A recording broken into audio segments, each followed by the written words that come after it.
So, welcome everyone to the topic and discussion on economics.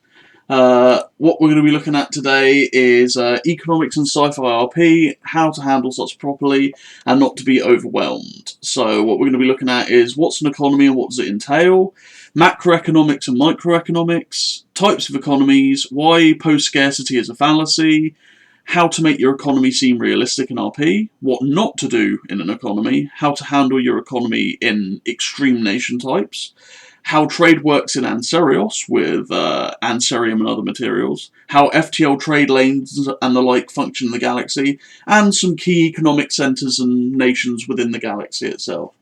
So the first bit is what's an economy and what does it entail? Yes, let me just look up the Wikipedia definition of an economy, and I'll read it to you. An economy is a large set of interrelated production and consumption activities that aid in determining how scarce resources are allocated. In an economy, the production and consumption of goods and services are used to fulfill the needs of those living and operating within it. Thank you for coming to my TED Talk. Basically it is how your nation functions internally with what it's producing, what it actually needs, and the whole interlinked system in between. So, even in the far future of Anserios Spacemen RP, your nations are going to be consuming vast amounts of resources to fuel their own population needs, and pretty much everything that comes into that. We're talking day-to-day consumer goods, we're talking about food, we're talking about imports and exports trade-wise, and every little piece in between. So, every nation in the galaxy is going to have some form of internal economy, regardless of what type it is. Even the most extreme nations, which we'll get onto later, have some form of internal economy. Even some crazy hive minds. But especially if you're going to be, an empire or a social democratic nation or something, you're going to have a pretty straightforward economic system which is tending to all of your to your citizens and to what your empire's industrial needs are.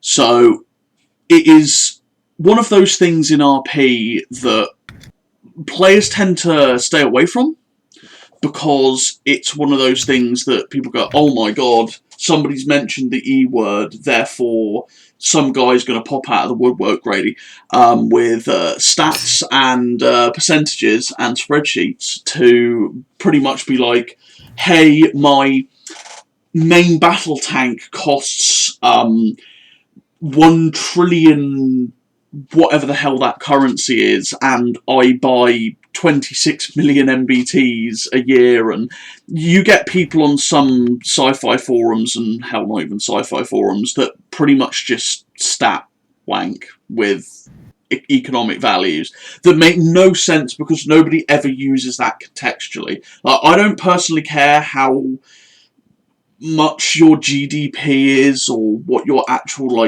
economic exact military budget is, because that's never going to come up in RP. Never, ever. Economics, especially in Anserios, is one of those things that never ever dive into exact values, GDP figures, figuring out exact don't try things to give exact values to the things like currency or as Myrick said, the GDP of your nation, or inflation rate. Because most of those things are just so abstracted away that it's meaningless to say that your currency is worth my space dollar is worth one real live dollar, which is a common mistake that people make. Because our real world dollars are not valued in such a way to take into account the fact that there's serious tech. Exactly.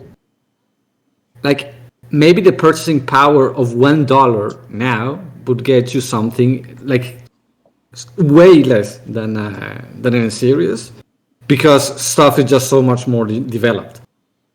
But their purchasing power is also much higher because they produce more, because they have more technology, because they're weird aliens and stuff. So there's never any direct direct comparison between. You can say that they have an equivalent unit of purchasing power by comparing it to something that is being purchased, like a hamburger's worth of purchasing power. What buys a hamburger in dollars, and what buys a hamburger in space dollars? However, like just comparing it to one thing is not gonna work, because the values of all sorts of different things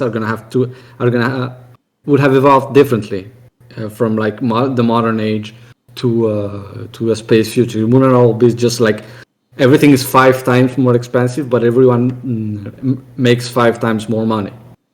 Doesn't work like that, because things are just going to start diverging, raising in rarity, lowering in rarity, and so on. So don't bother saying like going into the exact figures. Yeah. It's pretty much the thing of, just like how we say don't stat post, don't gear post, etc. when fleshing out your military or your weapons or whatever like that. Don't ever get out super percentages and amounts of money and everything for your nation's economy. That's not what we're going to. That's not what we look at. That's just going to make people commit suicide. It's going to be kind of useless information, because you're probably going to index all of your GDP figures and whatnot in your currency, which has no value outside of your empire. So no one is actually getting like useful information when people do those economic long rambling posts. For sure.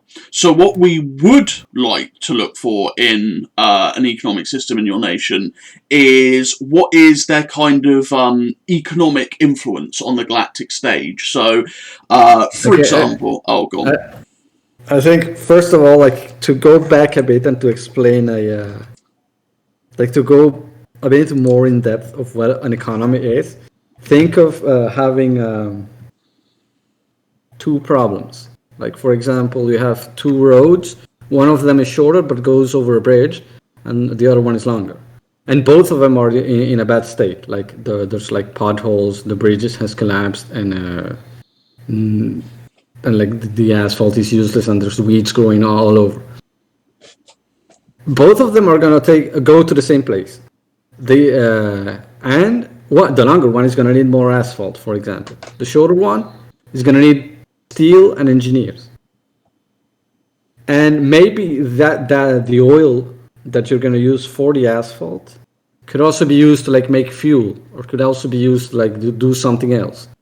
And the engineers that you're going to use to rebuild the bridge, maybe they could be used elsewhere. So you have to decide which one is would I rather use this more asphalt to repair the longer road, which is going to consume more fuel to go, and I'm going to waste a bunch of oil to make the asphalt, or am I going to use the engineers and the steel to build the bridge again?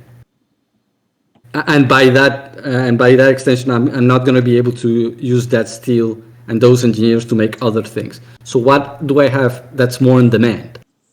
Is it asphalt and oil, or is it steel and engineers? Who can decide? How am I going to decide which one to take? So either I'm going to start like making calculations, doing land surveys, reading the inventories of like fuel refineries, and making graphs and doing like super complicated calculations to, at the end of it, say, okay, I'm going to rather build a longer road and leave the bridge collapsed. And that is a centrally planned economy, where there is this individual entity that is taking the decision by itself to say, let's build a longer road instead. Of course, with the possibility that it might be mistaken. Maybe it miscalculated, and maybe it's just going to take a lot more time, a lot more asphalt. A lot more of the road is going to have to be rebuilt. And in the end, it would have been better to just build back the bridge. So that's a centrally planned economy, where it's something, usually the government, that's deciding to allocate resources to something in particular over something else. And then, on the other hand, I could just put private companies, or like I could privatize those roads, and then let the market decide which one is going to get fixed, like which one is cheaper, and they're going to buy things off the market and hire engineers of like the workforce, and figure it out among themselves which one ends up being more efficient and therefore more used over time. And that's a market economy where the state just sort of doesn't intervene, or there's no central like body deciding one outcome over the other. But there's like a whole bunch of like self-interested entities, be the people or businesses or corporations or whatever, just trying to decide among themselves how to spread the resources. So I think that covers the sort of thing with the types of economies, although there's like others as well. Those are the two major things those are the two major economies that you're going to find within Ansarios, and like whether you want to go extreme either or you want to make something in the middle is entirely up to you. As said, like what we kind of look for is your nation's how does your internal economy work? So like how do your say you have a bunch of resources, how does your nation internally take those resources and turn them into something else? How does Barry down 54th Street decide, I've gone to work and I've got my space dollars? How is he then going to go around and spend his space dollars? Does he have a very limited sort of, you work in this district and it's all planned and you get allocated this amount of internal resource and you can only spend it on this stuff? Or maybe Barry lives in a very open nation like, most places today, where he basically goes, haha, I've worked in a job that I want to work in, I've been paid, and I'm now just going to go down the local Burger King and get something nice for myself or whatever, it's how internally your economics is going to work. That's kind of what we want to look for, and how businesses and corporations function within your nation, and also externally in, how much buying influence maybe does your nation have. Are they well known on the galactic scale for like selling stuff or importing stuff? What's their sort of influence on that? So that's kind of the base types of economies and what we sort of entail and what we're going to be looking for. To sort of expand on the whole types of economy section, you've obviously got, as Victor said, you've got the planned economy, where you've got a central organisation, whether that being the government or some sort of internal corporation or whatever. Like a church or something like that. Like just some monolithic entity that goes, okay, this is all of the resources that we've got, this is all of the needs that we have, and that they pretty much sit down with a billion people or some big AIs and they just shove it all in and they go, right, this is the plan that we've come up with, everything slots in perfectly, everything's all good, we're fine. Obviously, planned economies can be extremely both efficient and inefficient, depending on who or what is actually doing the organisation. And depending, they can also be extremely resilient, but also terribly irresilient at the same time. One zero fuck up somewhere can completely and utterly destroy the entire plan because, all of a sudden 50 billion tons of whatever resource is just being laying about somewhere, not going anywhere because somebody made a calculation error. But at the same time, if everything's been inputted correctly, all of your resources are being used and you don't have any particular excess. So you're just having a nice time raking in all of this internal money. The problem is, on that sort of front, is that if you're going to go down a closed-off planned economy, that can have massive repercussions with trade, but we'll get to that in a bit. Open market economy, I mean, we live in them. You pretty much have to look at any modern day nation to see what an open market economy is like. You have competing corporations, competing organisations that are trying to do whatever the market demand is for the cheapest price in the most efficient way possible, because if they can do it cheaper and more efficient than everyone else, they're the ones who are going to come out on top. They're the ones who are going to satiate all the demand, and they're the ones who are going to make all of the profit out of it. Now, obviously, you've got a whole spectrum of different economies in between. You can have a planned economy with still some measure of private enterprise. You can have an open market economy, but there is regulation from the government to say no, corporations can't expand all out of control and drive up monopolies or whatever. Or, you know, you have a planned economy where there's a couple of bits and pieces of private enterprise to cover areas that could be a bit more susceptible to deviation from whatever plan the government has put up.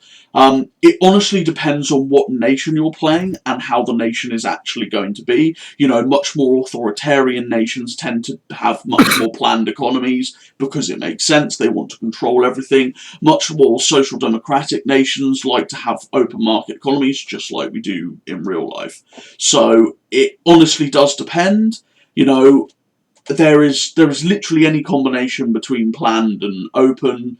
Governments can have certain sectors that are planned or nationalised that they work at, the rest of it just being day-to-day corporations or whatever, and all the like. So there really is kind of all sorts that you can go for, but at the end of the day, you want to think about how does it affect just typical everyday lives. So how's it going to affect me and you when we're looking for a job? How are we going to get paid, and how are we going to try and satiate our demands with what we've been paid by? How is it going to affect internal production and actual like meeting demand? So how does your nation take whatever resources it has and, you know, whatever demands it has and basically mash the two together and sort it out so that everything works? And how does that translate onto the galactic stage? Now, obviously, with the whole types of economies, there are different things that both are good at. A very closed-off economy and planned economy is going to be very bad for outside trade, because outside trade relies on a lot of factors that open market economies are absolutely fantastic for. If you want an example, look at places like North Korea, and then look at places like Germany. You have globalization in today's terms is going to translate very much to anserios. For those of you who are kind of like, what does that entail? So you've got two countries. You've got one which is very built up, very sort of, I guess, Western European or like a superpower. So like take somewhere in Europe, say France, for example. Now France, standards of living in France are pretty expensive, let's say. And it takes a certain amount of money to build a car. And it takes this amount of money, that's quite a lot of money to build this car, and they can obviously then sell it abroad, but they don't get a lot of profit because obviously it took so much to build it. Now, if you take, say, Zimbabwe, now, if you wanted to build a car in Zimbabwe where they've got all of these resources there, but they're not a very developed nation, a corporation in France can turn around to this country and say, we will pay to set up all of this infrastructure in this local area if you provide all this materials and everything, and we could do it for all of this and integrate bits into your economy. And Zimbabwe goes, absolutely, hell yes. This means that we're going to get all of this new infrastructure, we've got loads of jobs, it's going to stimulate the economy because people are going to be spending, and we get to export cars. It's a win-win, because then the French company then does it all that it says, and it gets to sell the cars, but because it costs a fraction of what it took to build it in their own country, they get to make even more profit. And it would be the same in Anserios. You'd have nations like, I don't know, Carnath, very, very well established, hiring out and investing large sums of money to local unaligned that maybe not as developed, so they can instead build all of these, you know, consumer products or whatever, and they can do it cheaper. And those unaligned then benefit because they're having all of this infrastructure put in. It's like somebody coming into your town and suddenly going, hey, we're going to build this massive mega complex here. There's all of these jobs. We're paying you, in terms of your money, ridiculously good prices for, compared to what you would get every day. So, and you're getting all of these benefits as well, and it's going to improve your community. You'd be like, absolutely hell yeah. So everyone sort of benefits. Open market economies in Anserios, just like real life, are going to be much, much more economically powerful than, say, a country that's like North Korea, where everything is absolutely planned. There's no real deviation. Foreign investors can't just come in and hand lots of money over to the government because it doesn't really work like that, and they can't just easily take that into account with the plans. So it is one of those things that if you want to be very much economically powerful, you've got to then take into account what kind of market you want, an internal market. Now, again, there's different ways to do this. You can have an internally planned economy, but you can have a somewhat external sort of trade going on. But Vic, take it away. Okay, so one thing that bears like adding to the North Korea analogy is that North Korea actually used to be in a larger trading network, which was the Comintern in the Second World War, after the Second World War, between countries that had become socialist. And when the USSR and like the People's Republic of Mongolia and the Eastern Bloc and early communist China, they were all in that trading bloc. It was like slightly less worse because at least all the communist countries could trade their surplus products with each other and get things in return. Now that the Comintern doesn't exist and like the old bloc is gone and most of them have opened their economies to other countries, North Korea is kind of isolated and it just kept on life support by China. So, what I wanted to say with this is that at the level of individuals, people who want to buy goods from each other have to like find a common medium of exchange, like something to decide how much things are worth. Otherwise, people are just bartering, which is just like this hugely inefficient system where I have to find somebody who needs exactly the same 4 goats that I have and is willing to exchange them for like painkillers or a car tire or something that I need that might also be pretty specific. But if I have money, I can just sell somebody who needs goats to goats and buy the tire with the money that I got from somebody who sells tires. And at the Anserios like level, this is pretty important because even though your empire might have a currency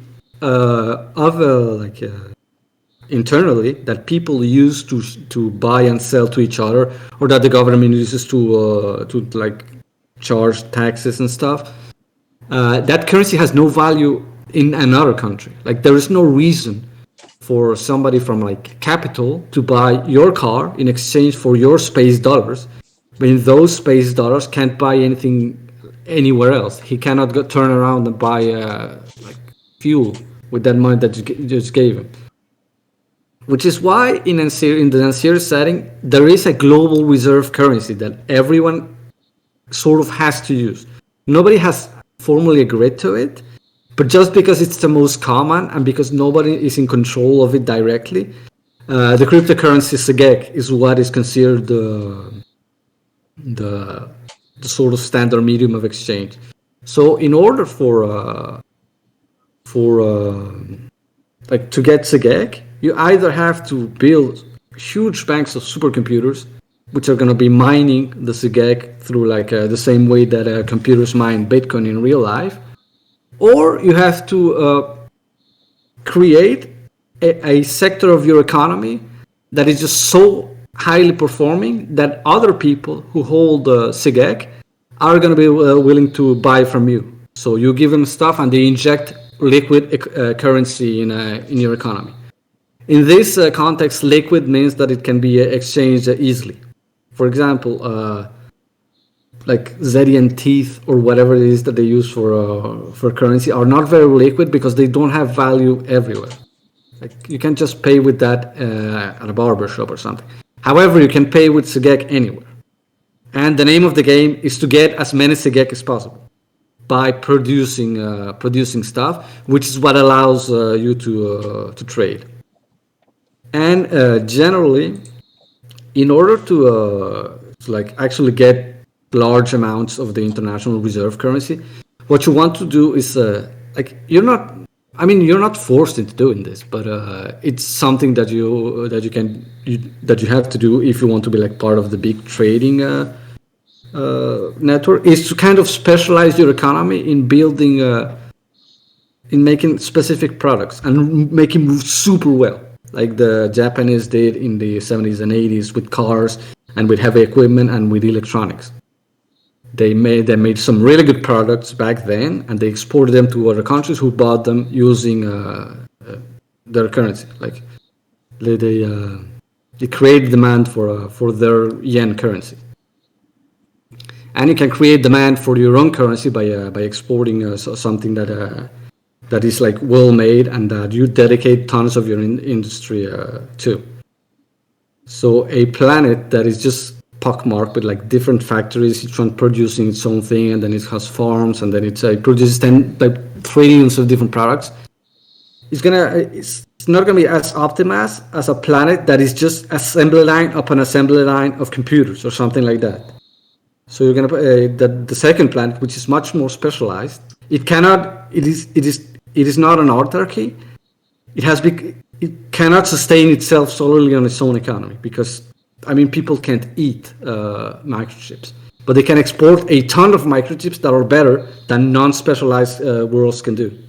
And with that, get currency, which they can then use to buy food from planets that only grow food. So as you specialize, you kind of become more and more efficient, which is why some of the online, like the most important online, are like really, they do like 3 or 4 things well, like extremely well. And that's how they have this steady source of usable currency from other countries who want their stuff.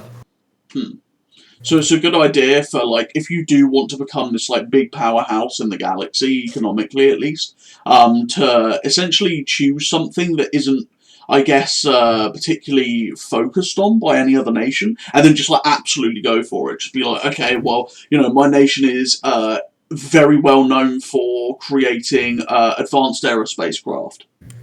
And they do all of these nice shuttles, and they've got these, all of these aerospace frames that can be used for shuttles, gunships, whatever, these really efficient engines, and, that we sell them to all of these people, and then obviously people are going to be like, okay, these are really good quality, and they're going to be invested in trying to find out who's actually selling these things, and then they're going to buy them, and then they're going to say, well, these are worth buying, so I'm actually going to buy them in your own currency rather than Segek, if it gets to that point. So yeah, I think that's a pretty good you can use a really strong economic sector to create demand for your currency. You create the galaxy's best shuttles, and you say, I'm only selling them for my money. So then other people have to somehow get your money in order to buy those shuttles. So they're likely going to exchange their Segek or their own liquid currency in exchange for your currency. Then they're going to use it to buy your good stuff. And as you become stronger and stronger in that, your currency starts gaining a value in and of itself outside of your empire. Which I think that covers like the types of economies and what to look for and those sorts of things pretty well.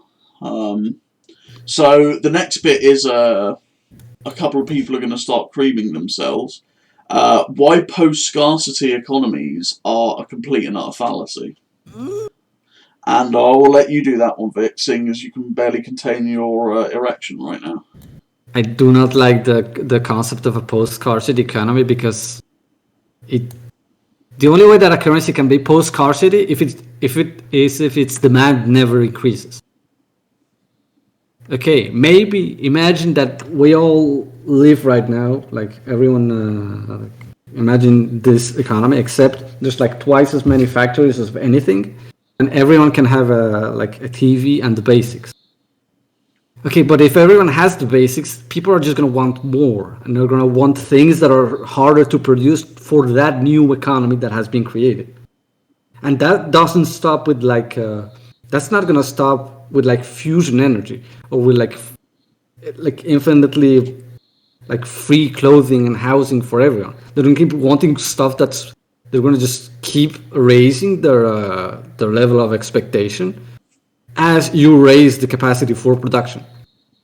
So, in a world that can just produce absolutely anything that we know of, nearly no cost, people are just going to want things that are hard to produce for them because they're going to find more things that they want. They're going to discover experiences that were not possible with the previous economy. But okay, maybe this super economy, maybe you can go to the moon now as tourism. Well, everyone's going to want to go to the moon, but you don't have enough rockets, and so the engine of economy is going to keep going on. Pretty Even much. in the like the very superior factions of the galaxy, people might live with what we would consider to be like nearly godlike lives with like absolute luxury and just completely mind-blowing like VR neural enhanced experiences, and they're just gonna keep going and want things in a series, for example, like nightstone based composites or canis seeds or stuff that is so scarce that is scarce even for them, and it's actually limited in the setting. So you can actually say, and it makes complete sense that all basics like functions are provided for by the state or by companies or by the market or something, and everyone has like a good standard of living. But there's still gonna be like a thing that's rare, and in this setting, it's there's a whole bunch of different things that you can use for that. Be they either like FTL fuel or Dawnstone for supercomputers, or Canis for psychic powers or stuff like that. So yeah. Yeah, it's Instead of like post scarcity, you could just say that it's like you have universal income, for example, where the government straight up gives money to the people. yeah, it's pretty much a case of maybe your post scarcity and the fact that everyone has their basic needs fulfilled, but everyone is always going to want more. Like, everyone is always going to want more. If all of us had all of our own houses, we had all of our own, like, food needs sorted, internet, all of this stuff given to us, we'd still want more.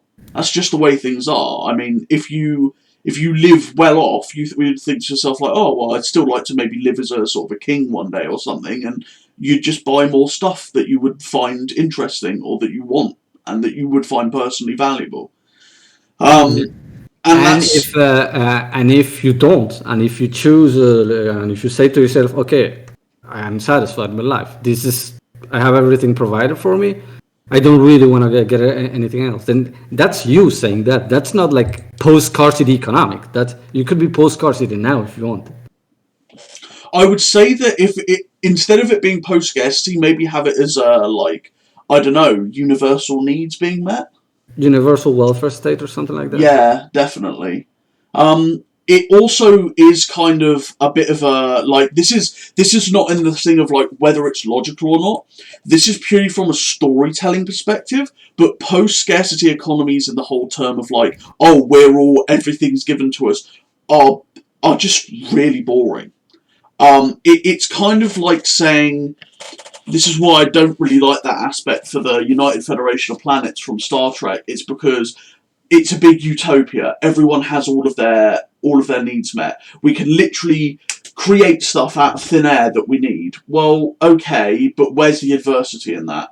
Where is the okay? We need fuel for this, or we need this for that, or you know, we have internal problems because this isn't being produced enough or whatnot. It's the same as, oh, I've got a perfect government that doesn't have any corruption or issues between any sort of people and runs completely functionally in a way that takes into account every single man, woman and child's political opinion ever and somehow is completely perfect without any issue. That just doesn't exist unless you're like a hive mind.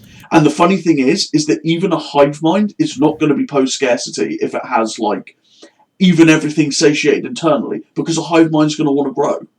It's going to plan for the future. Like, people plan for the future, and so do states. So you might have everything at the moment, but your state might say, okay, well, in our futuristic plans that we've got for the next 50 years of exploration and expansion, we're going to have the population multiplied by this number, which means we're going to have to colonize all of these different worlds, which means that we're now going to have to acquire more resources in order to keep these worlds going and actually prop them up and get the infrastructure going in the first place. And then we have to plan more after that. And it's kind of this exponential thing that demand will always be there, regardless of like how much supply you have. And unless you have perfect, and I really do mean perfect logistical trains inside of your nation, even if you do have a post-scarcity economy where like, oh, I have all of the resources that my nation produces available, available to stuff, they're not going to be there like in the flick of a finger, ready to be used to satiate that demand. So it is the kind of case where it doesn't really exist, and not only does it not really exist, but it's bad for story. Yeah. And it doesn't, it's one of those things where, and we've talked about this in regards to several other things, but economics is one major section of your nation that, while you may go, it doesn't really interest me, is still a major foundational building block for your like world building and your like universe or nation or whatever you're trying to do. If you hand wave that away, you're hand waving an entire section that you can use to add deep lore or storytell or add adversity or add things that are interesting to your nation. So if everything is satiated and everyone's got everything that they want, well, that's just going to massively impact your society and your culture and your politics and how your nation reacts diplomatically. So if you are this perfect utopia economically, then it should try and represent it in everything else as well, which is going to be impossible. So, yeah, try and always take into account that your nation is not going to be perfect. And even if you are post-scarcity inside of your nation in Anserios, with all of the universal basic needs met, again, as we said, you're not going to have an infinite amount of Anserium available to you. You're not going to be able to just pick up as many Quanis seeds as you want. You're not going to be able to just mine Dawnstone out of thin air and get it to coat all of your ships or whatever. There's always going to be supply and demand on the market to get these resources or find them or, create them out of artificial stuff. And like a person who might have everything that our technology, like normal technology, can provide for them, like just immediately given to them, is gonna see that they're like the neighbor has like a Dunstan computer or something. Like he's always gonna see that there's something better that he cannot just produce willy-nilly, even though his basic needs might be met. So he's gonna say, "Oh, I want that," and the state itself might want to say, "I also go." Okay, we have like infinite atomic transmutation machines, but then there's these other peoples that are mining Nightstone that we can't just replicate. So it's gonna keep driving the economy. Yeah. So, does anyone have any sort of questions on the whole, like, post-scarcity or any of the sort of bits before that? Before we sort of move on to anything else? Or are you all sort of on board so far? Is this not just complete and utter gobbledygook? Because, like, me and Vic are not not the total economics dudes, so we're just trying to give you what. Guy died. Yeah, the economics guy that we needed died, so I'm just going to abuse him later. But we're just trying to get enough across to you to basically say this is the sheer basics. This is what we kind of expect. And this is how to do it in an RP setting that makes sense. Because at the end of the day, it's just a world building factor. And again, we're not asking you to get out spreadsheets and percentages and monetary values because, oh my god, suicidal. Yeah, like as we said, that doesn't really need. So, CEO asks, thermodynamic economics, how are energy credits and the like applied or represented with an anserios? I mean, I guess technically the SIGEC is backed by energy. Yeah, I would say that as well, because the more, you build these massive supercomputers that are supposed to mine SIGEC like Bitcoin, the more energy that you're going to need. So, it SIGEC is, is kind of a combination of energy and time that is used to mine the thing. yeah. So it's basically as basic as it's going to get. Some of those principles also apply to a service-based economy. Absolutely. I mean, if your nation, say your nation has the best lawyers in the galaxy, and your entire economy is based off of lawyers. Farscape reference there for any of you who know the series. They're going to become renowned across the. Oh my God, Blue just messaged me. Yeah, the whole thing is going to be based around that. And then once your lawyers are known on the galactic stage for being a titanically good thing that is going to win people all of these cases, and then the lawyers start going, oh, well, you can't pay us in Seagate, you're going to have to pay us in lithiums or, The thing is that whatever. The lawyers are probably not going to say that you're going that they don't accept SIGEC, but you're going to tax the lawyers, so they need to get your money, and they're gonna. It's them who are going to say that's the reason why they're going to say that they only take SIGEC, because the demand is already there. They need to pay their taxes. Yeah. So also because like a service economy can also do things like data processing and stuff. So. An example of a service-based economy that keeps popping up in the Indiana line are data center worlds, which are just covered in computers, and they like rent out their computational power to render movies or host the rhizome or do database calculations or physics simulations or scientific work, etc. So yeah, service-based economies are absolutely totally viable in the group, and yeah, same principles more or less apply to them.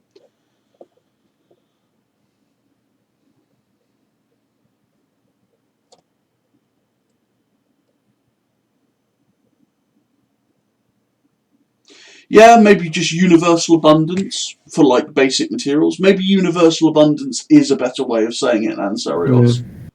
That actually makes sense. Not post scarcity. Universal basic needs or something. Yeah, universal abundance, or universal welfare, or just something along the lines that basically says all of our civilians live in an actual comfortable life. All their food needs are met, all their energy needs are met, all of their basic needs are met for this.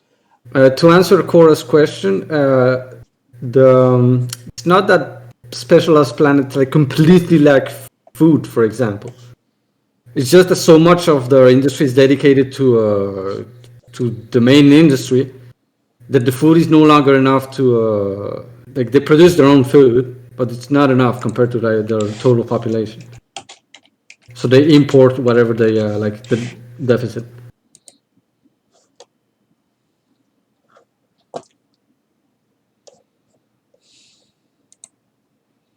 Alright, any other questions? I am currently abusing Blue in PMs, so. Yeah, I mean, it doesn't have to be a specialized planet. It can literally be anything. Like, you could have an entire solar system worth of just, space stations that are all, sweatshops to produce, pretty much like whatever. Rom is not a planet. Just as long as you have somewhere that is specialized to doing whatever, you're good. Like, it doesn't have to be a planet, it doesn't have to be a specific thing entirely. Here is Blue. Ah, Blue. Hello. Hello, Blue. We thought you'd abandoned us. Hello. We have currently gone over types of economies, what an economy is and what it entails, and why post-scarcity is a fallacy. Just to give you a sort of... Alright, okay, yeah. Alright, okay. Did we cover macroeconomics and microeconomics? No. In a really roundabout and confused way, yes, but no. Yeah. Fair enough. Do you want to give an extremely TLDR basic go over? For what? For macro micro? Yeah. Macro is stuff on a national scale. It's like policy making and stuff for sort of economic direction and things like that. It's like oh, should we be state owned planned or whatever? And micro is looking at things on how like businesses interact and things like that inside your economy. That's basically it. Okay. So big scale and small scale. Man, I'd never guessed from those names. Yeah, I mean, who would have thought? But like, it's generally probably good for macro. If you're thinking about going to like your faction economics, you've got to really start on macro before you can do anything else. But like do the overarching before you can start going. Oh, my business is operating like this. Otherwise, you're going to have contradictions. Definitely makes sense. So going on to how to make your economy seem realistic. So to start with, you'd need to focus on the whole like what your economy is on the terms of what type is it? Is it planned? Is it open market? Is it a combination of both? That is what you want to do. As with Blue said, macro scale, you want to look at it from a top down. How does it function? You then want to look at how it works from the state level, how it works for the sort of medium level with corporations and the like, and then, you know, how Big Dave at the local pub goes to spend his money or whatever on the like the real small scale. Those are the things to sort of vaguely look about as well. Also, you want to look at what your nation is good at with imports and exports. That is a major part, in my opinion, of making economies seem realistic. A lot of players in RP that I've noticed are very, oh, well, my nation produces all of this and it exports all of this stuff, and you say, well, what do you import? And they go, not much really. And it's like, okay, but if you're tailoring your entire economy to building, you know, aerospace parts, as we said, then surely you would need to import vast amounts of additional pre or post-processed materials, or maybe they would need to import more food or more, you know, whatever, like just things that actually make sense. And I feel like imports can help define a nation just as much as exports, and it gives it more flavour as well, because it's kind of in a weird way similar to how writing damages in military RPs is. You know, you actually go out your way to take more damage in order to basically say to the other person, I'm willing to do this, I'm willing to take an extra hit just to make sure that it's more flavourful. In a way, it's kind of, I guess, weirdly the same for economics with imports. Imports is you taking a step back and saying, my nation isn't perfect, it needs to import this on a regular basis. And if that's not a bad thing by any stretch of the imagination. And I mean, you just have to look at IRL economics to see that not only is it a bad thing, but it's a major good thing as well, because as Sakura said earlier, the whole thing of, you know, if you have a service-based economy, you can then just import everything that you need materially. And you just, you know, export aggressively overworked and stressed IT technicians or whatever. Like, you know, it is a way to just help intermesh with the galaxy, because if you then write on your import section of your sheet, I import super processed materials of this particular type, and another player is playing a nation that is specialised in that for exports, well, there you go. Boom. You now have a link to RP, or at least have some sort of background lore with another player, and you guys didn't even have to, you know, go out of your way to massively write about it. Another thing to be realistic is focusing on what sectors are viable for you.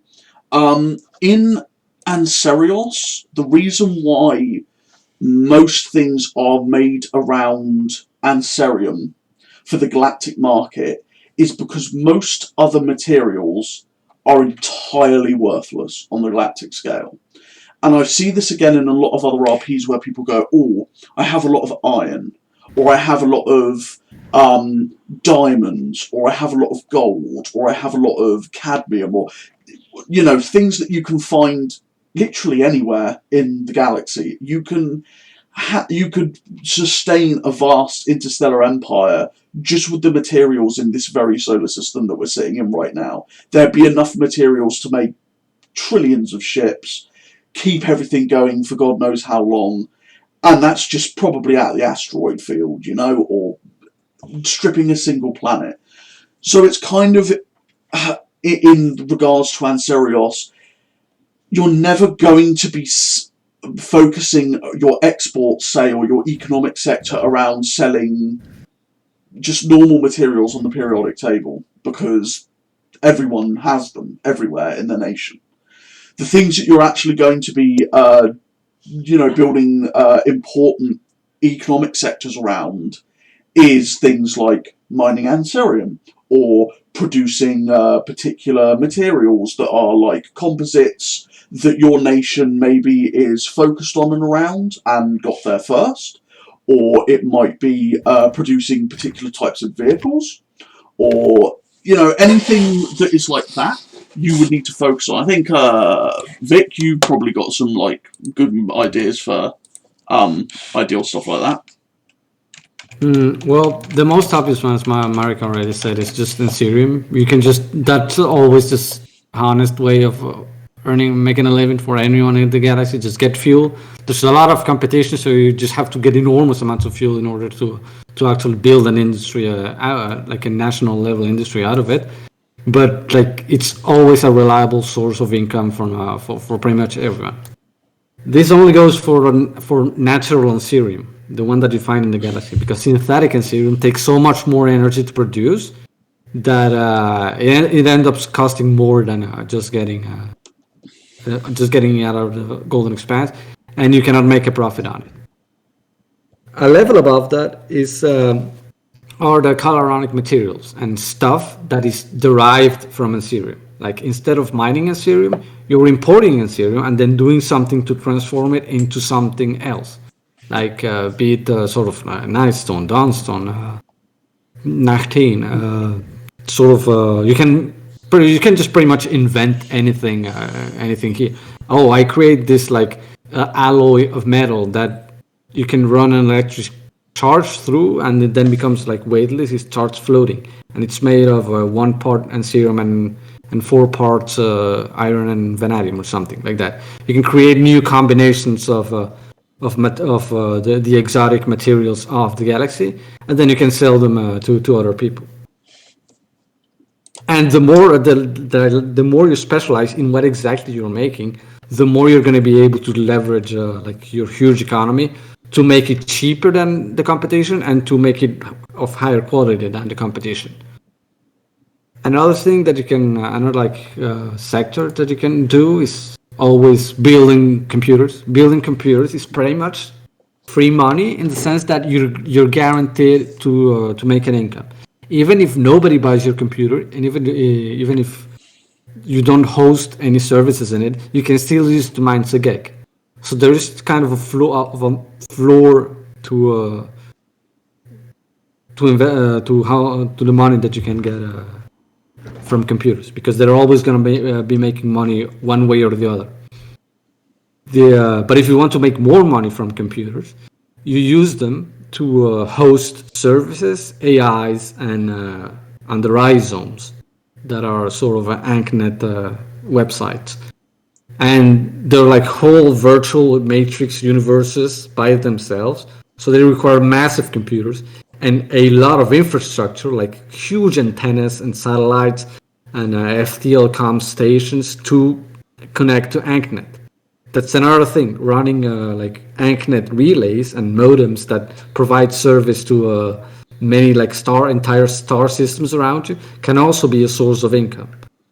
And and for example, in that example, you can do that by importing Ethereum, which is what is going to run the FTL comms antennas, and using your own space industry to build the stations that are going to have the antenna. So you can combine your different industries to produce a given product that is or a service that people are going to want. For sure. I think another good thing for how to make your economies more realistic is foreign investment.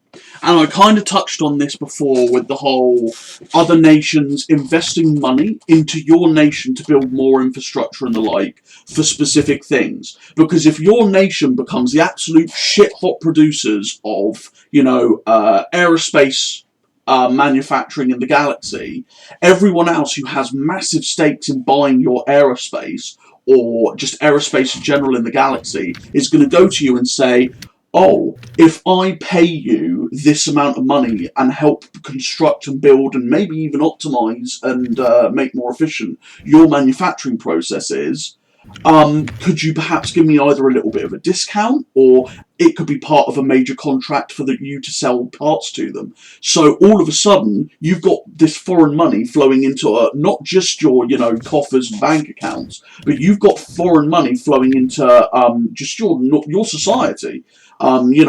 Factories being built, things being added to, and jobs appearing in your nation more and more frequently. And that, I think, is a major part. And obviously it only really works if you have like an open market or somewhat open market economy. But there is a flip side to this. If you're allowing foreign money from investments into your nation, that is very clearly going to mean that foreign investments have leverage within your economic and political sector.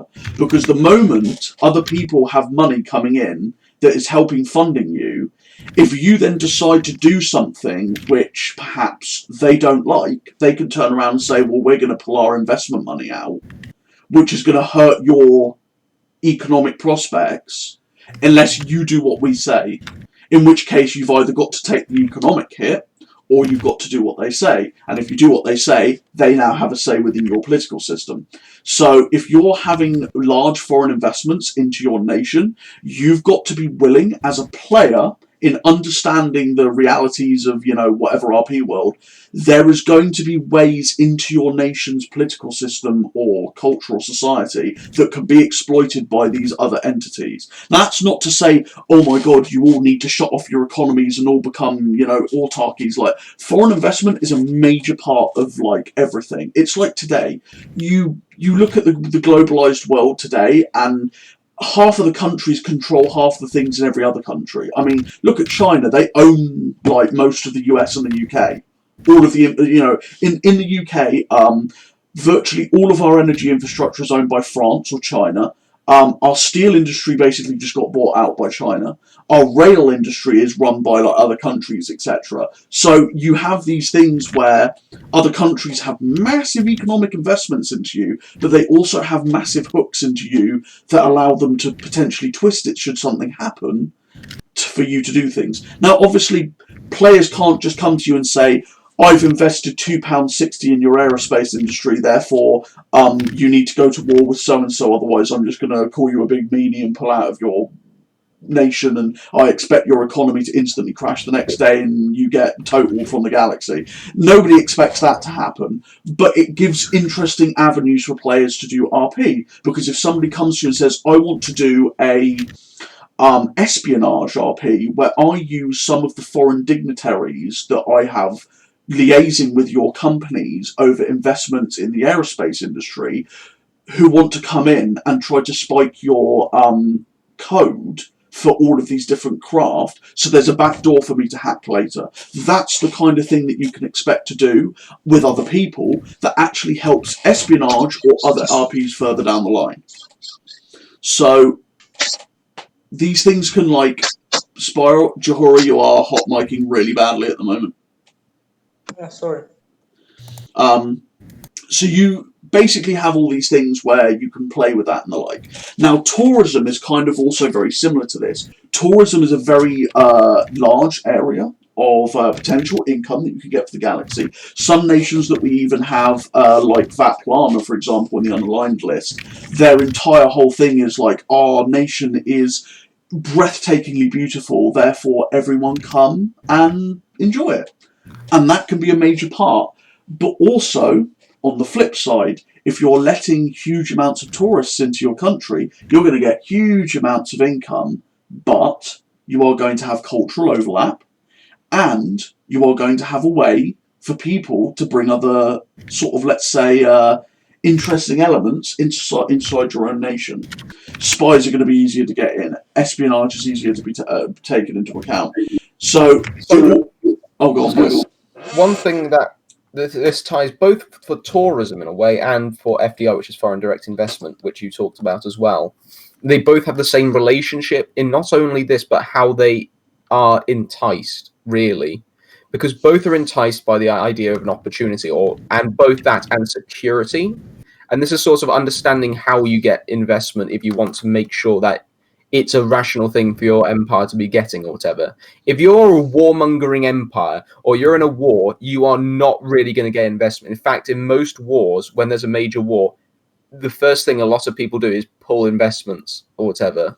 They panic. There's a lot of economic panic, especially in wars between two countries that are interconnected. That's what happened in World War One. Same with tourism.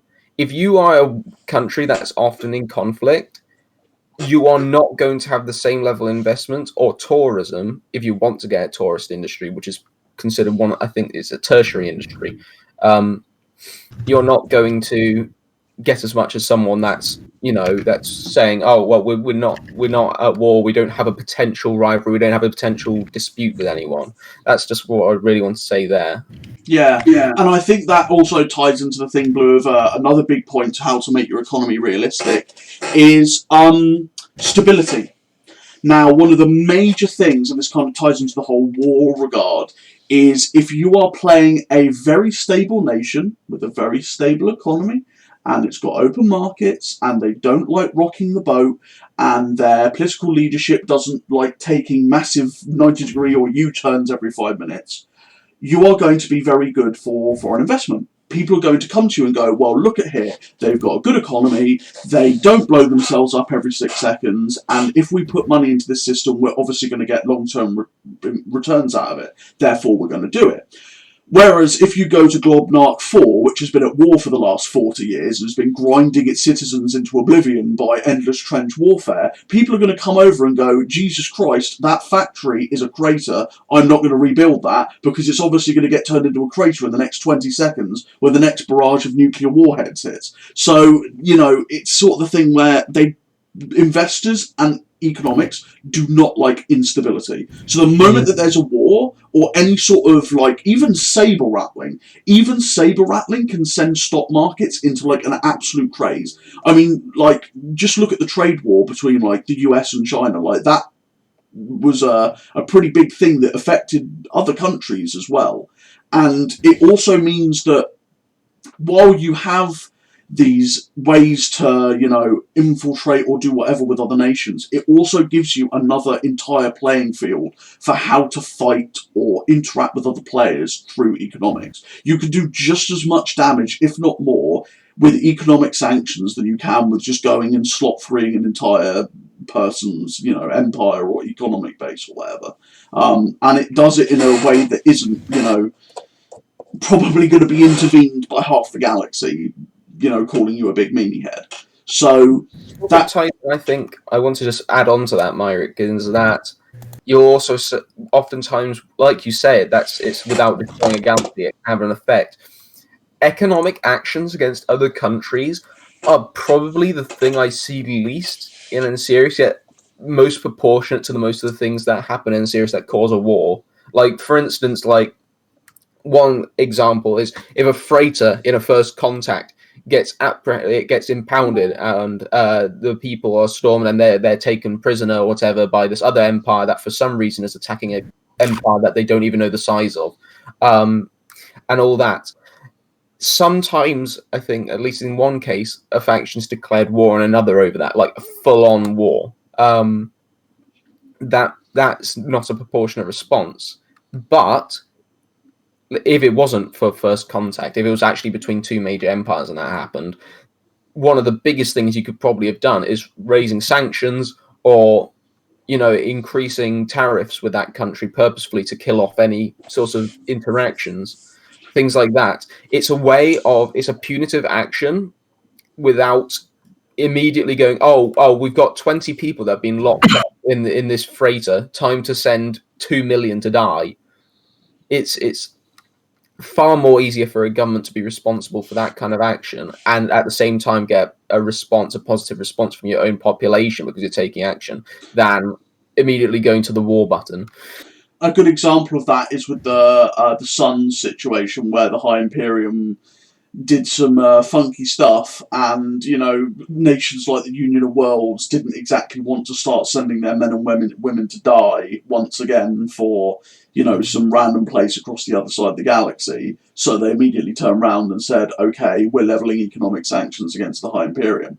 And with their sort of economic status, then a load of other nations then turned around and said, well, we're back in the Union on this, we're not going to sell Anserium to the High Imperium, and then they can in turn economically influence all of the unaligned that they're on the side with, and suddenly you've got this whole massive group of nations that aren't going to be selling Anserium or whatever it is to this particular nation. And to Leffy's credit, he has actually been RPing out the whole thing of the High Imperium is now struggling to get Anserium, and they're now looking at synthetic alternatives, and they're trying to trade with people like the Forellians and that, because obviously they're not entirely liked on the galactic community. So it's sort of that thing where it's interesting, and it gives you alternate avenues for RP, and as you said, it allows you to take action against other nations in character that isn't just going to result in bloodshed in the first opening engagement.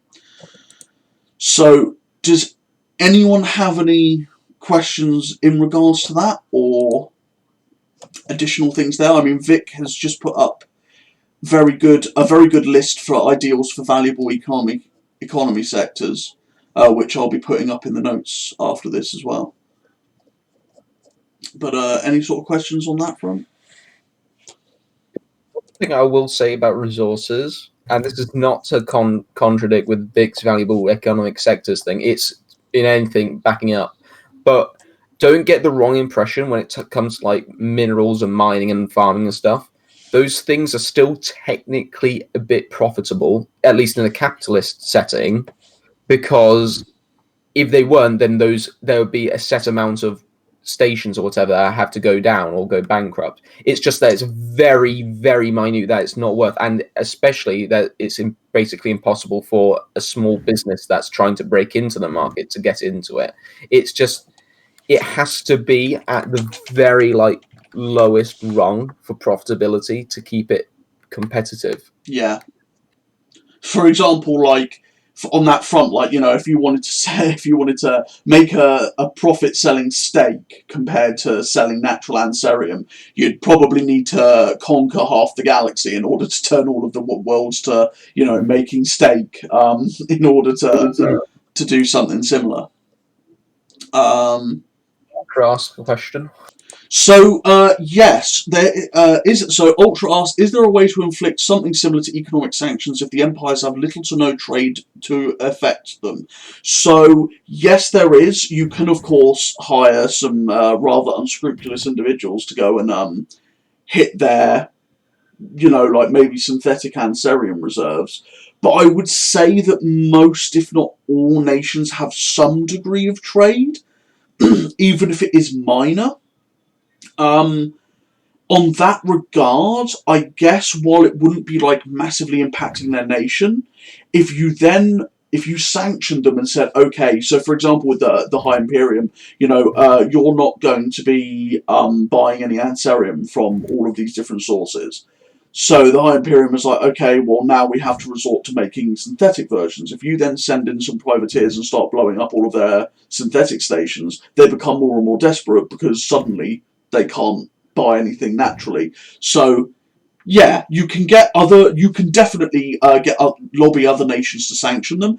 That is kind of what I'm hoping that the CGSS gets used for, because that's a very sort of, it's the United Nations, but it's mostly to do with economics and diplomacy rather than politics. Yeah, but that's a lot of what the blocks within the unaligned are, because instead of going to the unaligned one by one to get them to sanction your target, you could go to one particular online, like Aurelia or like Velka Cheska, that has a lot of influence with tons of little online. So if you allow them to sanction your target, it's not just them sanctioning it, but it's the hundreds of little states around them that are also sanctioning it.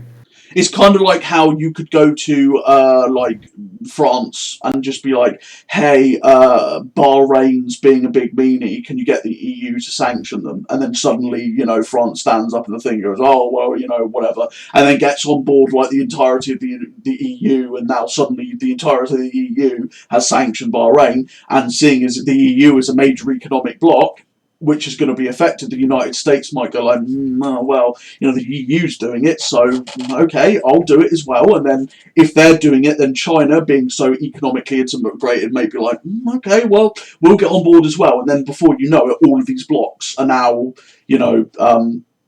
sanctioning and, doing whatever. So yeah, no, that's completely and utterly a legitimate way to go. One thing I want to also add as another economic action you could do, and it ties in, but Marek said that you're pretty much always going to have a small amount of trade or exchanges in some form or whatever. This could be in your space or outside, but impounding other nations' freighters and stuff for any excuse you can find is something that's happened in the past. It's happened all through, like you said, with Privateers Ultra. That's like pretty much the earliest case, and that was a form of piracy.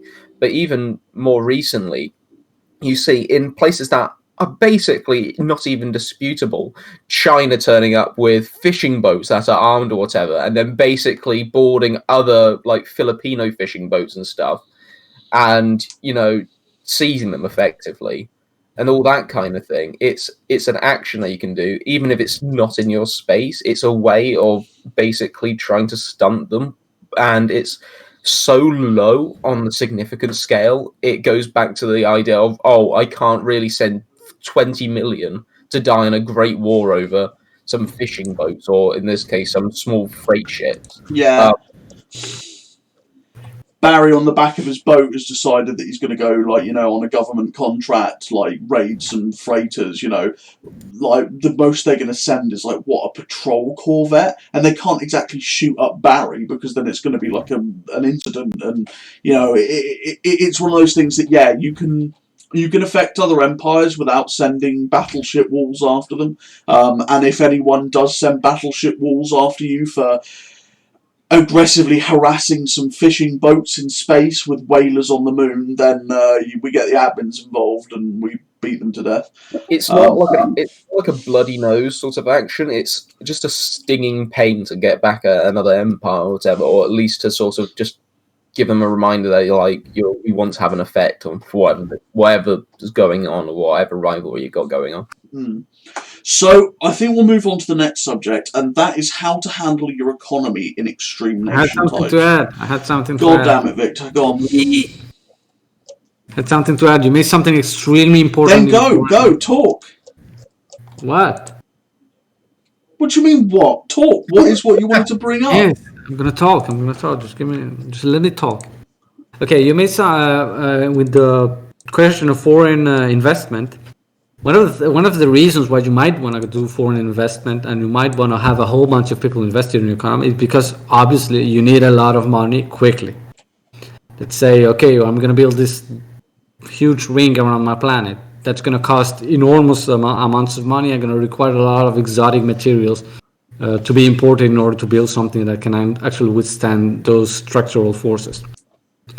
So you can either wait until you generate enough excess money to afford the thing. You could build a ton of computers and then wait 50 years to generate enough SIGEC to actually buy everything you need, or you could just take a loan, from foreign banks and from foreign investors. And your stability is going to determine how easy it is to get a loan. If you need to build an orbital ring in 1 year, you're going to need a lot of money very quickly. And if you're a really stable nation, if you are not at war, if you keep to yourself, you have a valuable industry that you defend and is competitive on the galactic scale, you are everyone's gonna want to lend to you, because everyone has like big banks and corporations have piles of money that are not doing anything. So they're gonna say, okay, well, instead of having this money like laying around doing nothing, let's lend it to this guy and let's charge him a little bit of interest. And in 10 years, like in 5 years or whatever, when he's done with his orbital ring, he's gonna start paying us back with interest, and we're gonna make a little money out of it. He's gonna have his ring, we're gonna have the money, everyone's good. However, if you're a really unstable nation, then that goes at war all the time and that's not developed, that has never done a project like this, the conditions on the foreign investment are gonna get like stronger. They're gonna like start asking, like, the normal corporations and sort of large banks are not gonna take those risks. So you're gonna get like seedier and like shadier people investing in you.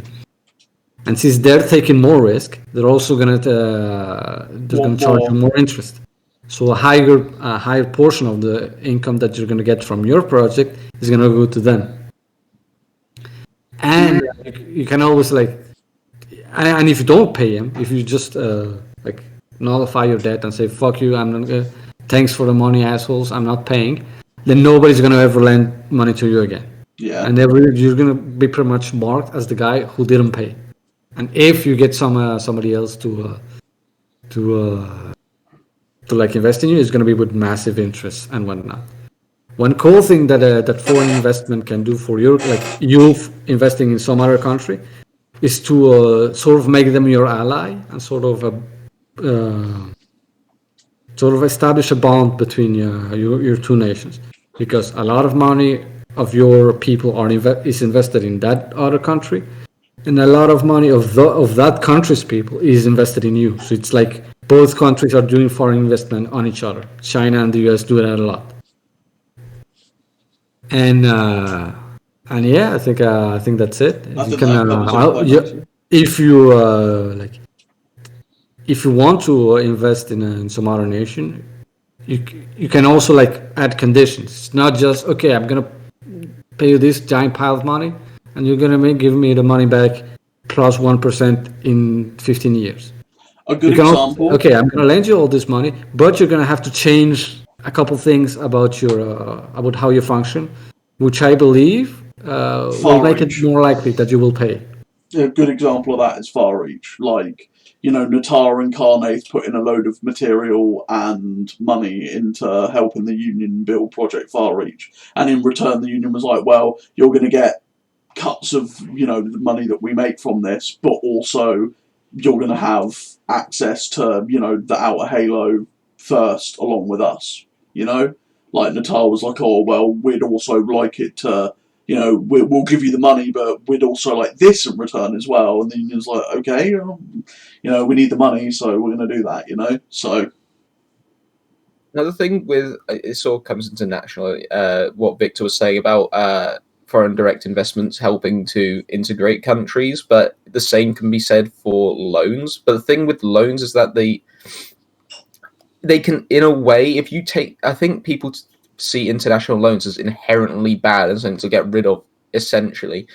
But having them themselves is a great way of fostering trust between countries and in turn helping investments and so on and so forth. For instance, the United States originally established their national bank and accrued all the debts of individual states for the sole purpose of promoting trade, because trade, depending on other stuff, depended on nations willing to lend money, which depended on international credit, which depended on the Americans being able to pay for it. So actually pay back their loans effectively. So it all comes into this idea of being able to foster trust, even if it's through loans, will help nations feel a sense of stability or safety and then be able to invest and stuff. Also, did we talk about, like, did we ever do like a quick roundhouse thing of like summary of what helps get investment, or did we sort of just give a stability and not going to like stability and like having open markets and all that sort of stuff. Yeah, one thing that I was going to say was make sure you have low regulation, because it's a race to the bottom if you want mass investment. You're always going to get some, even if you do have regulations and stuff. If you want a lot of like quick money, then you've got to deregulate, even if it's in a certain area, like China did with special economic zones. If you just you can also just get in like actual alliances. So like the example earlier that I cited is the Comintern between the communist nations. They didn't really deregulate their economies. They just joined a sort of political economic alliance. yeah. So I think like a protectionist group as well is a great way of sort of insulating an economy into integrating with each other without having to worry about like some mean corporation who wants like 1%, like £2 per day for child wages or whatever. I think that goes over things pretty well. I think that covered it. Yeah, I think that covered it.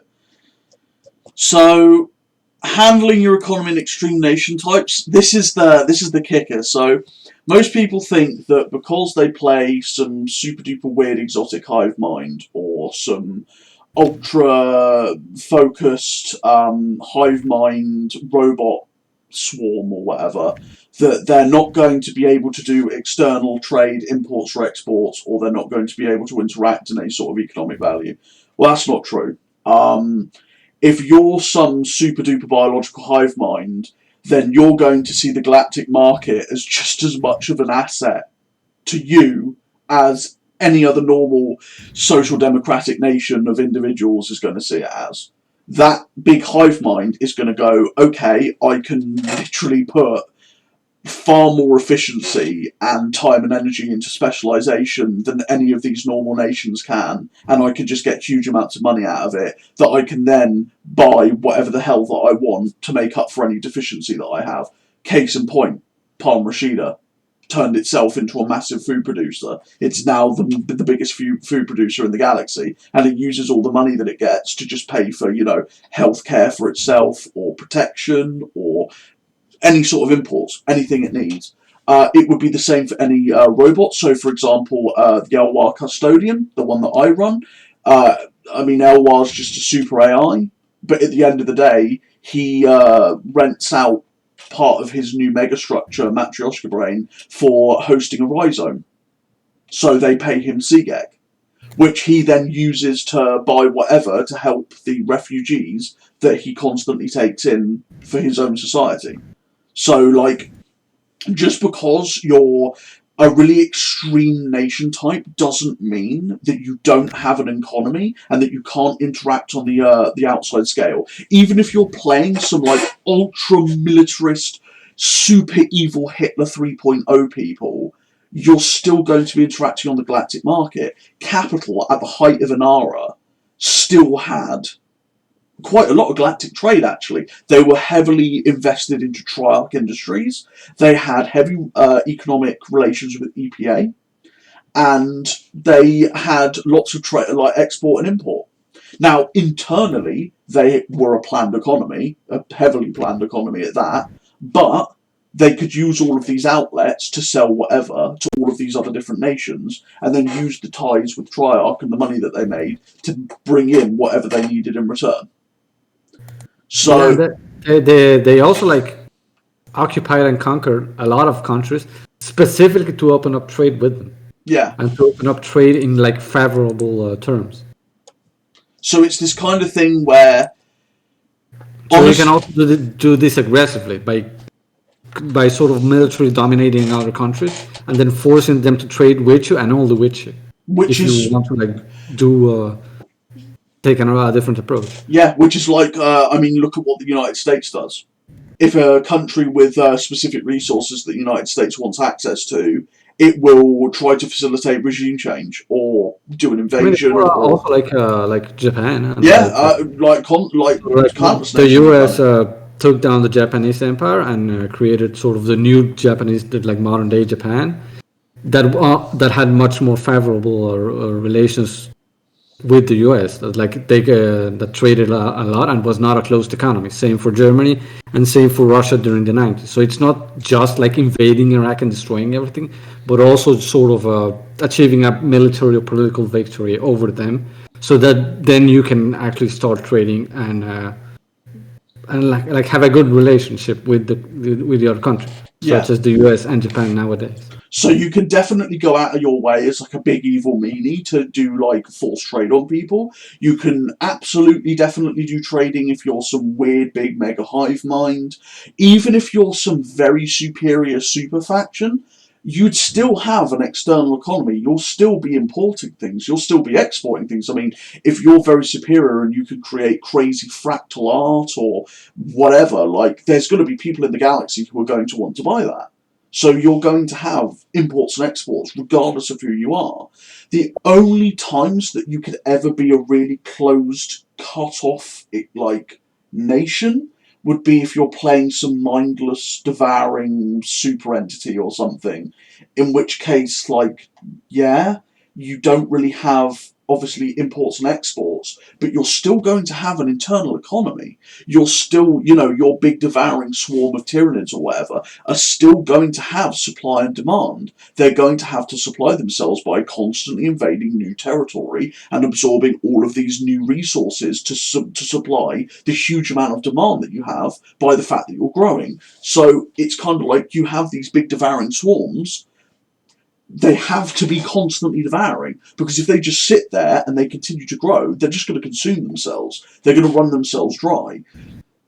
So, like, there's always going to be an economic element within your empire. And I mean, if you think of a hive mind as a body that's just huge and spans and has like many individual little cells, then think about the fact that your own body has an economy, like an internal economy between the cells of your body. If you stop eating food, your body is going to start cutting off different parts of your body at different times. It's going to start off with your fatty cells.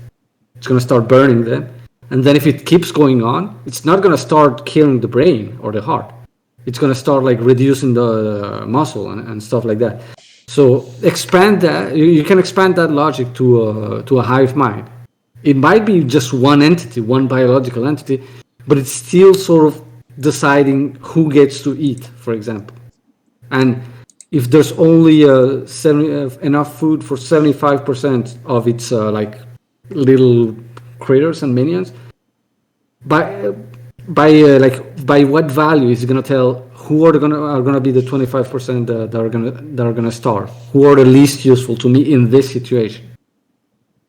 Exactly. So it's kind of a small area to go over, because at the end of the day, you're always going to have some sort of internal and external economy, no matter how extreme your nation is on the spectrum of what exactly it can be. So that's me saying you're not going to get out of writing an economy section just because you're playing some crazy big hyper hive mind of sentient AI. So for those we've had so many people over the years play Crazy Nations and just type NA into their economic sector, and we've cried every single time. So this is us saying no. There is always something there. Unnamed, which are like the most secluded, isolated, xenophobic, like faction Myrics ever concocted, I recall correctly, I think. Yeah. It's actually one of the biggest, a really intertwined relationship with the galactic economy. It's not like they're going out going, well, we'll buy your onions for £5, but it's still a very strong interconnection. Basically, the unnamed still have to import things into the Tradex to mostly just to study, but it's also the fact is that if they go out and they intertwine themselves with the galactic economy, they can use foreign investment to get, agents into whatever they need. So they pretty much hijack the galactic economy to just intertwine themselves wherever they want.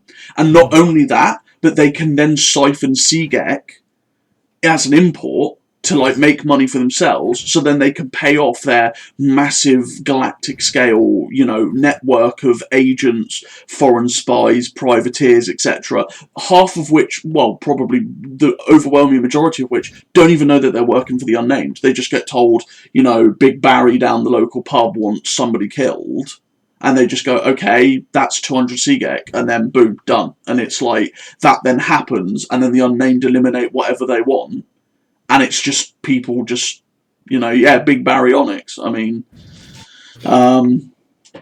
so that's so even the most secluded, xenophobic, hated, faction in the entire galaxy that's alien beyond all imagination is actually insanely intertwined with galactic economics. So if the unnamed can do it, everyone else's factions can do it, no problem. Any sort of questions on that front? Particulars or whatnot? I guess you can just mention. Well, I mean, yeah, like in short, even if you are a non-state faction, like a terrorist organization or company or a whatever, you're still operating under more or less the same rules. If you're like something like a mafia or like a terrorist organization, you kind of want to find a source of income that is banned in most of the galaxy. Like, I mean, real world organized crime does like stuff like prostitution and betting and stuff. But I guess that it's going to be harder to find something in that series because so much stuff is kind of already legal in so many countries. So if you sell cocaine, there's bound to be some planet where it's legal.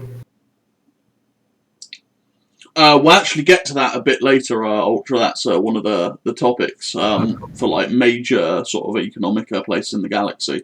So the next one is how trade works in Ansarius. I think we've kind of mostly gone over this.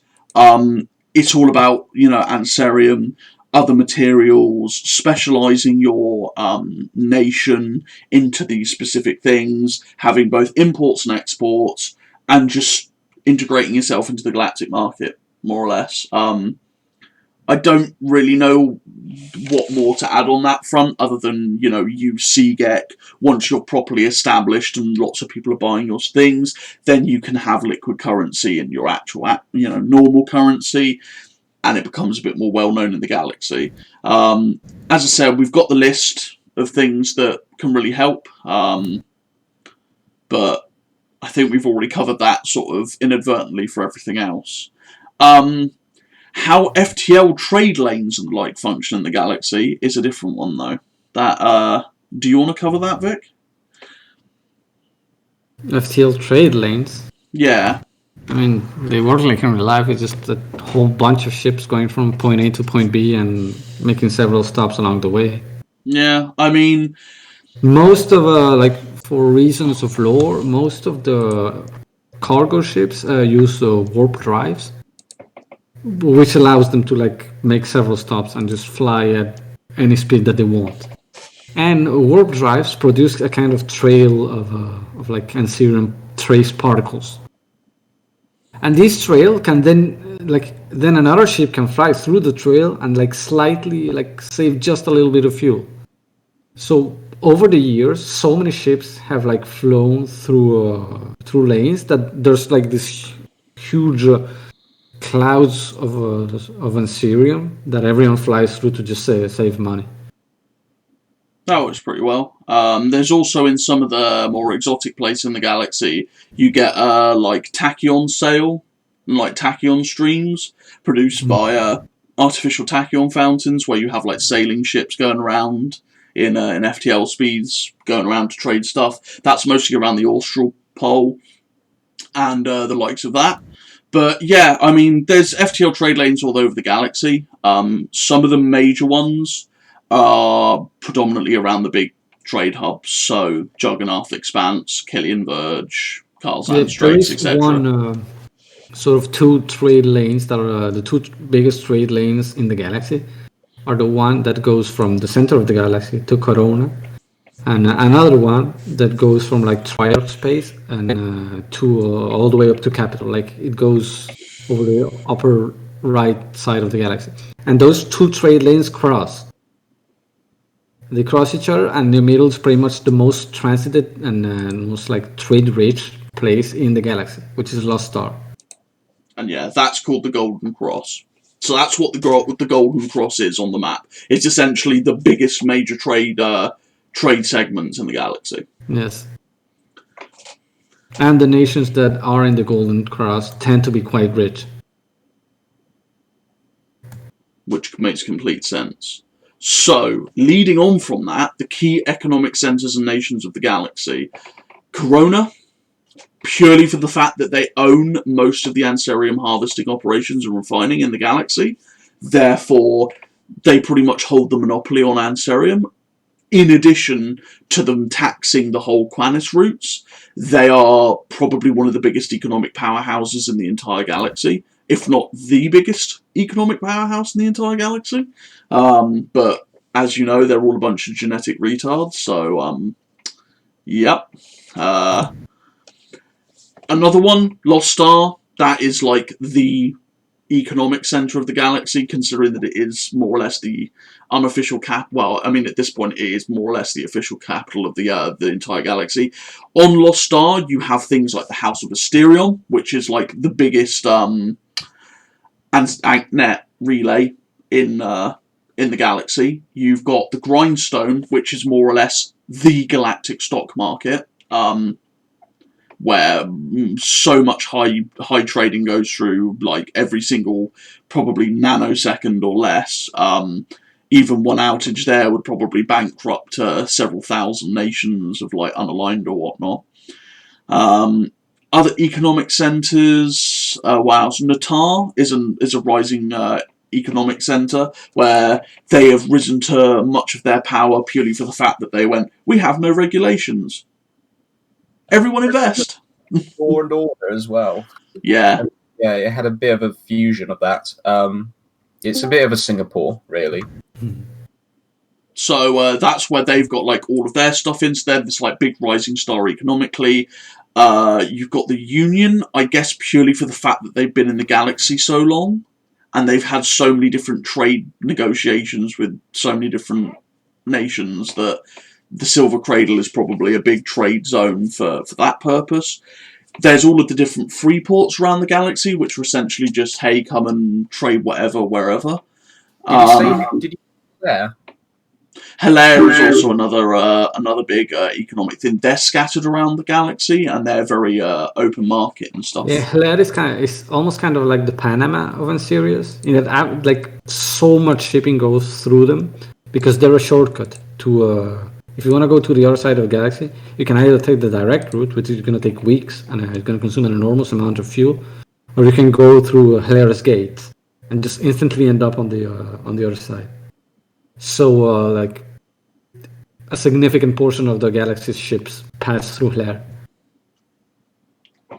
Yeah, I think that's what else. Who else would be a major economic hub, an economic nation? Which are the biggest empires? Because the widest. I would say ACR. The ACR would be probably one of the biggest economic hotspots in the West. The Nucleans I'm not too sure on, purely for the fact that they're quite a closed economy. Yep. So I'm not sure how... There's the little light on, like... The thing that makes it special is that it is a lot of countries in a really small place. So it doesn't take a lot of fuel to do international trade between them. And they have a lot of economic activity. What about Carnath? Carnath would also be a major... they would also be a major trade. Ranxi has also been building up a sphere of influence. Very true. Triarch used to be. Triarch used to be, yeah, but they're not so much anymore. They're basically a sub-state of Ranxi, aren't they? Or Rangold, yeah. Rangold. Rangold's not really a location, though. Yeah. Yeah. The Heartlands, I mean, if you want giant monsters. Yep. I think that... Did you say Cruise Pact? Yeah, Cruise Pact. Cruise Pact is, basically all of the richer nations of the Golden Cross created their sort of economic alliance called the Cruise Pact. And that's another one of the powerhouses of the galaxy. Aurelia, sort of, but it's kind of falling apart. Yeah. I think Aurelia's only a economic powerhouse, or at least sort of, is because they pretty much asked so many of the hardcore unaligned for like all of these loans and investment, and now they're like desperately trying to do something with it, if you know what I mean. Like, so yeah, I think that's pretty much a good list. Yeah, I mean, Ultra asked about the stock exchange. Yeah, that was the grindstone. Yeah, the grindstone and is the pretty much anything that is publicly traded in the galaxy can be bought in the grindstone. So if you have a national stock market and you want to sell shares of your companies or to others or buy other people's companies, you can just link your stock market to the grindstone, and it's going to route orders through it. I know that Carnath is also building a Slot 2 megastructure, which is supposed to be like a big new stock exchange as well, or like it's a commodities market. Yeah, that's the one. So that's probably going to like become a big economic hotpot as well. So, but yeah, I think that's sort of like covered all of the topics overall. Cover all the different type of economic structures, like laissez-faire, state capitalism, and all that kind of thing. We kind of went over that, for an ideology. Yeah. Yeah, like ideology could easily be its own thing.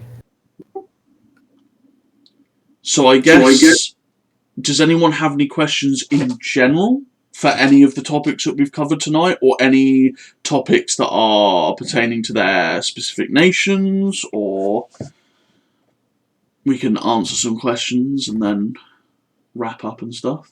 Good God, this is almost 2 hours long, and this is going to take me at least a couple days to write up all the notes to put up on the actual like group page. Good Lord. This was definitely a topic to cover, though, it seems.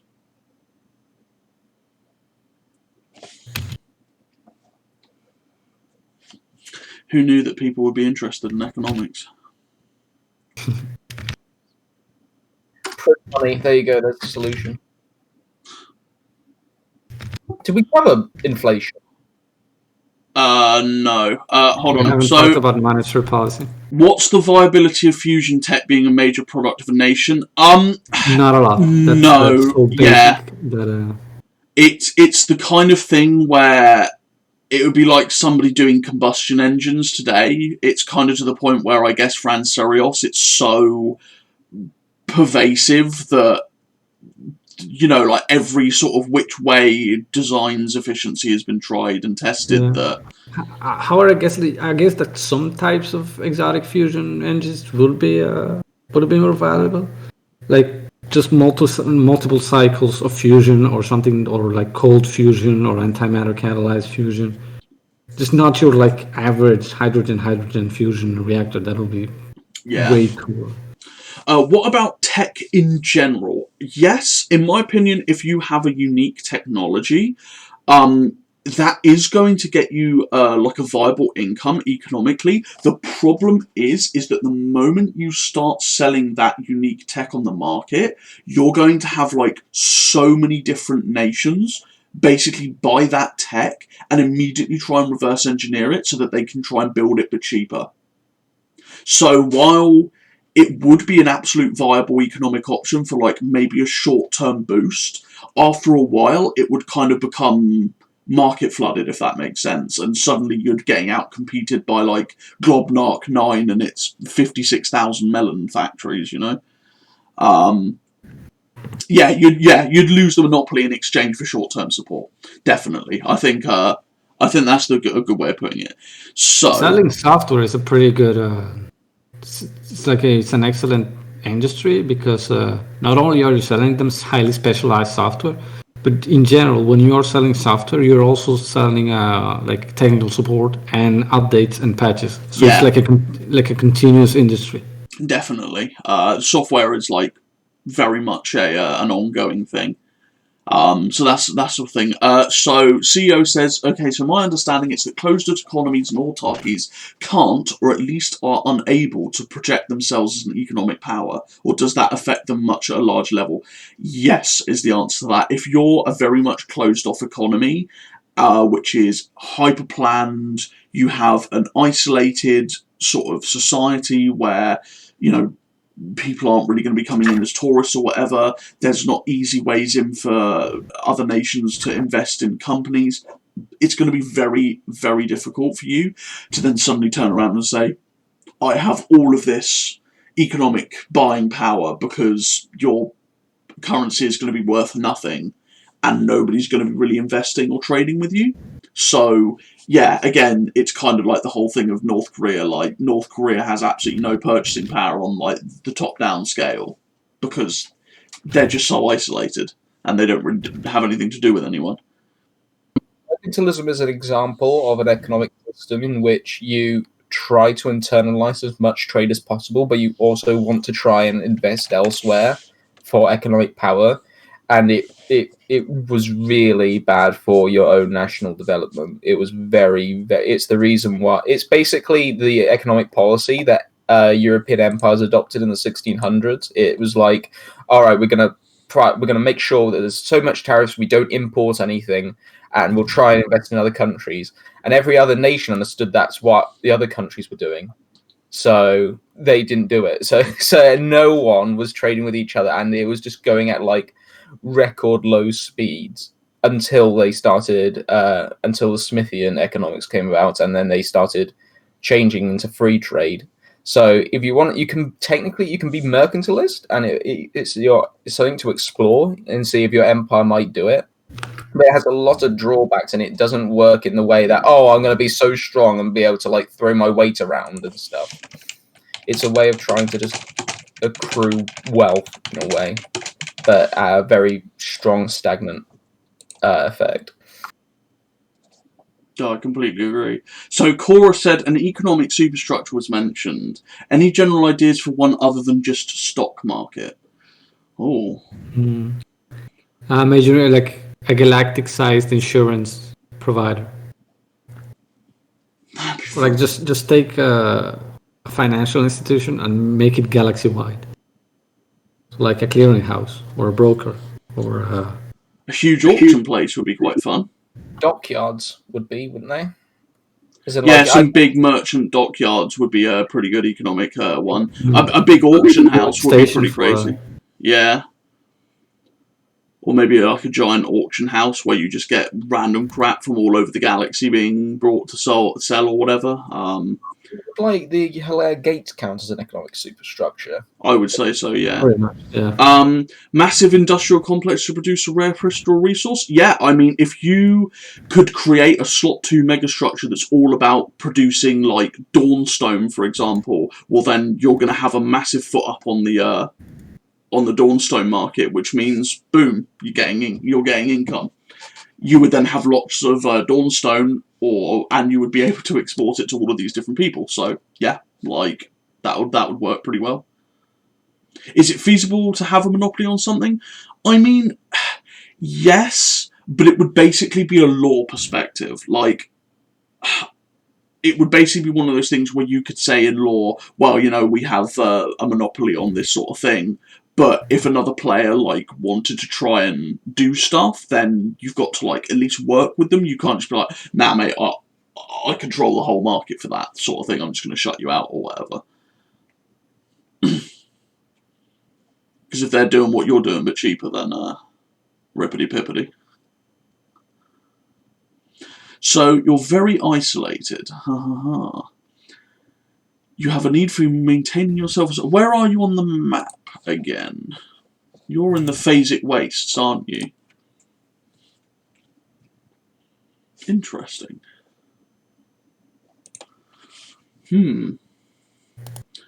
I would say, like,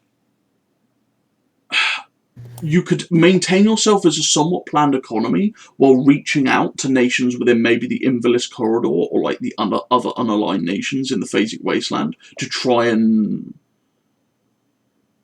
branch out a bit more, if that makes sense. So you could start off as this like autarky who is like, we're like super isolated, and then as you encounter more and more nations, as you branch out, you can then sort of like start opening up.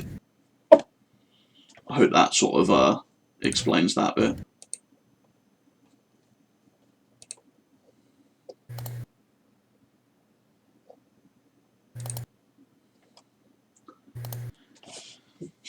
Any other sort of questions?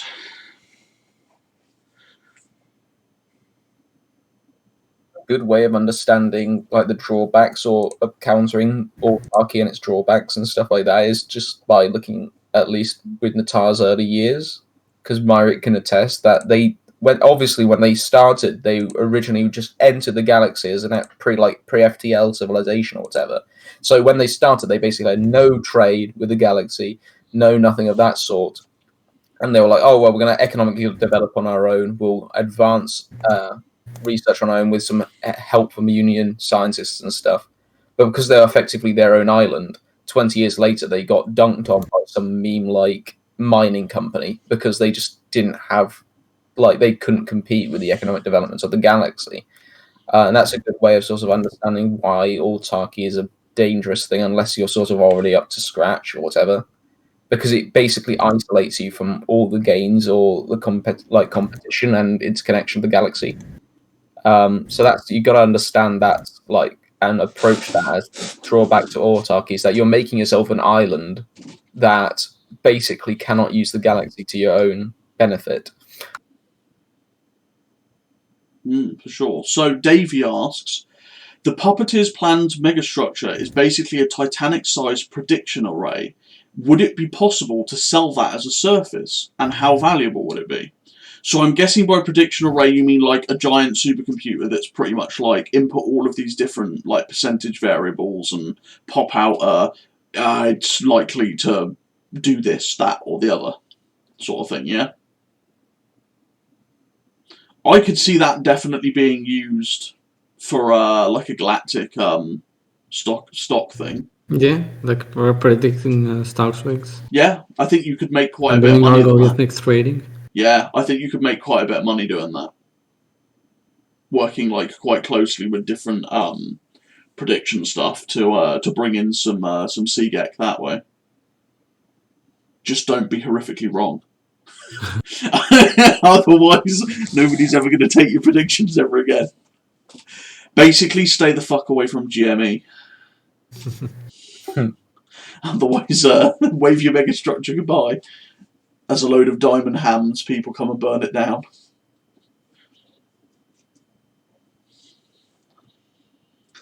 I overtake the production of niche, cheaply produced and serious miners. The RM. That's from one of the starter RPs. Ramp is like, they're not really the only one. They're just like the cheapest. So I guess if it explodes, then that leaves the lane open. Oh no, I wonder how it could mysteriously explode.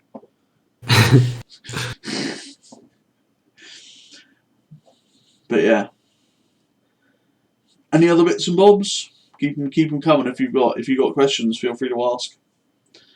Another big key thing I would say is if you're ever unsure about anything economically or otherwise, gen devs are always free.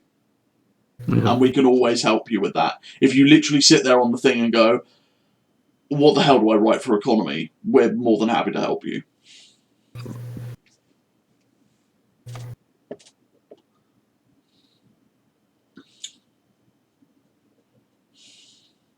We need a space thoughts and prayers megastructure. It's time for EOS to do their thing.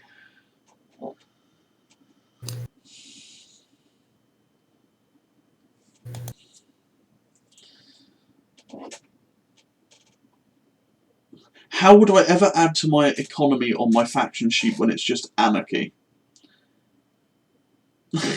Depends on your definition of anarchy. If it's like total, like straight up barbarians in jet bikes anarchy, then I could guess you could describe the sort of tribal arrangement that they form between themselves.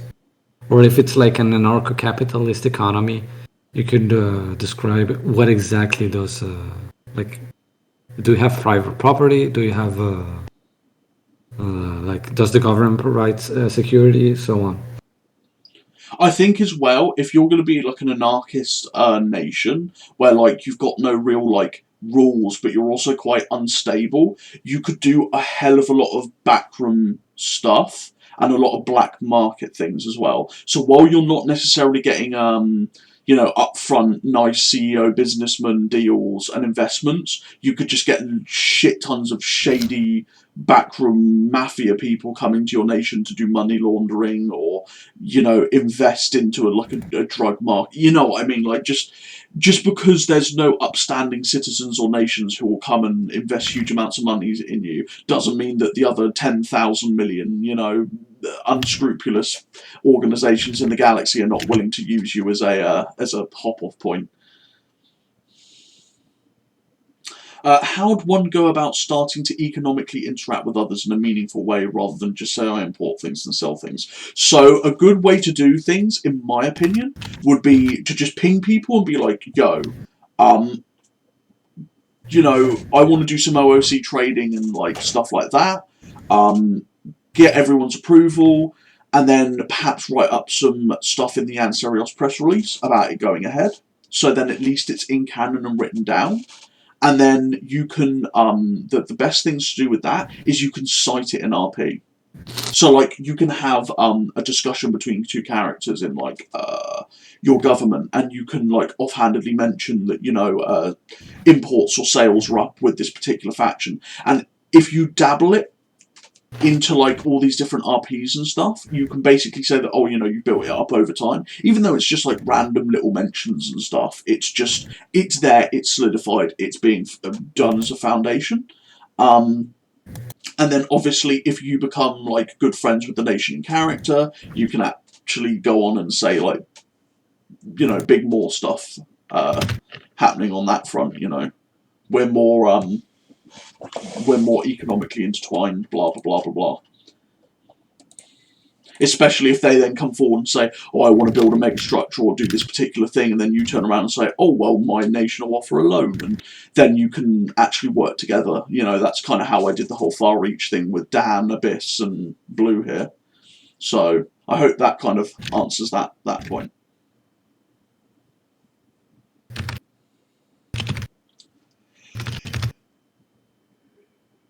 So yeah. Yeah. So given that, I think we shall cut it there. Just at near 2 hours. I hope that all managed to help you guys out. And I will write up the actual bits and pieces for it. Perhaps tomorrow, perhaps Monday, we'll see.